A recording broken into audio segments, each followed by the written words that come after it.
Yürürler şəhərlərə, onun bunun kölgəsində yaşayırlar. Bəziləri nə bilim nə daşıyırlar. Uşaqları gedir kəndə 10 ildən bir, itlə qurdu seçə bilmir. Arx otlanıb keçə bilmir. Boz qoduğa ceyran desən inanarlar. Çamurluğa bulaq söylə yuyunarlar. İldə bir yol ot pişməyə gedin oğul. İldə bir yol zəmi yığın, için güləş yığın, canınıza hava yığın, güləş yığın.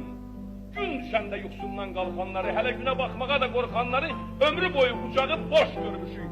Ömrü boyu ömrünü borc görmüşük. Bir kişiden söz qalıbdı, o deyərdi, kəndli əli, taxma əldi, onu atır, bunu taxır. Əllərin dəlləri var, kərənti, bel, yaba, oraq. Bunları bizim babalara dil öyrədib. Bu torpağın dilini, onun çətin, ağır dilini, bu torpağın der dilini öyrədib, al dilini öyrədib, aydın, təmiz, lal dilini öyrədib.